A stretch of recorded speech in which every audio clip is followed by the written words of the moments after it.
Text effect அல்லது gold எஃபெக்டை எவ்வாறு கொண்டு வரலாம்னு சொல்லி பார்க்கலாம். முதல்ல பேக்ரவுண்டை டபுள் கிளிக் பண்ணி அன்லாக் பண்ணிக்கொள்ளுங்க லேயரை. ரைட், அதாவது இந்த இடத்துல லேயர் ஸ்டைலுக்கு போயிட்டு கலர் ஓவர்லே. ரைட், இந்த இடத்துல கலர் நான் பிளாக் ஆக்க போகிறேன். கலர் ஓவர்லே டபுள் கிளிக் பண்ணி அதை பிளாக் ஆக்கி கொள்கிறேன்.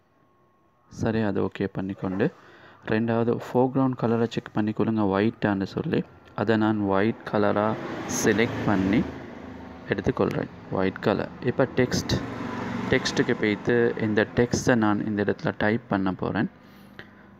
இந்த இடத்துல கிளிக் பண்ணி டெக்ஸ்ட்டை டைப் பண்ணுறேன். வெல்கம் இந்த இடத்துல டைப் பண்ணிக்கொள்கிறேன். தேவையான அளவு அதை பெருசாக்கி கொள்ளலாம். சைஸை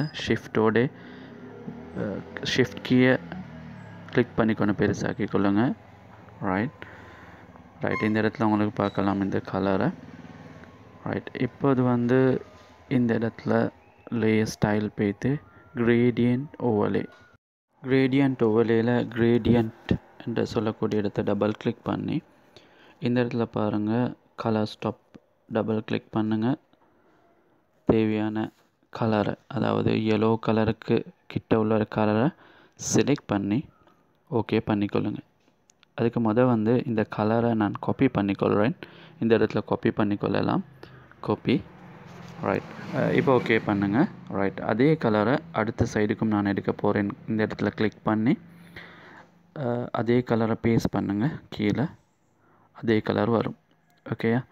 ரைட், இப்போ ஓகே பண்ணிக்கொள்ளுங்க ரெண்டு சைடும். சாரி, இந்த இடத்துல நீங்கள் கிளிக் பண்ணும்போது திரும்ப கலரை மாற்றிக்கொள்ளலாம். அந்த இடத்துல நான் அதாவது அதை விட குறைவான ஒரு கலரை yellow கலரை செலக்ட் பண்ணிக்கொள்கிறேன். சரியா? ரைட், இப்போது நான் செலக்ட் பண்ணிட்டேன். ஓகே பண்ணிக்கொள்கிறேன். அடுத்ததை பெவல் அண்ட் எம்போஸ் என்று சொல்லக்கூடிய பாதிக்கு கிளிக் பண்ணிக்கொள்கிறேன். அதில் முக்கியமாக ஸ்டைலை பார்த்துக்கொள்ளுங்க. ரைட், ரெண்டாவது இதில் நான் ஹார்ட் என்று சொல்லக்கூடிய டெக்னிக்கை எடுத்துக்கொள்கிறேன். சரியா? ரைட், அடுத்தது கீழே இந்த க்ளோஸ் என்று சொல்லக்கூடிய இடத்துல இதில் ஒரு ஸ்டைலை நீங்கள் செலக்ட் பண்ணிக்கொள்ளுங்க. நான் செலக்ட் பண்ணக்கூடிய ஸ்டைலை கொஞ்சம் பார்த்துக்கொள்ளுங்க. ரைட், இந்த ஸ்டைலை செலக்ட் பண்ணிவிட்டு சரியா?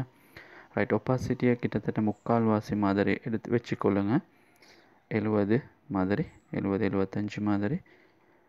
டெத்தையும் மாற்றி முக்கியமாக இந்த இடத்துல இந்த சைஸை பாருங்கள். சைஸை நீங்கள் ப்ரீவியூவை பார்த்து கொண்ட மாதிரி அந்த சைஸை கூட்டி குறைச்சிக்கொள்ளுங்க.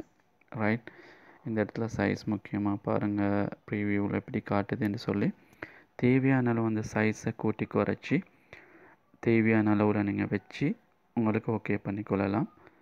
இப்போது எங்களுக்கு பொதுவான ஒரு கோல்ட் எஃபெக்டை கொண்டு வரலாம். தேங்க்ஸ் ஃபார் வாட்சிங் this video. Like and share.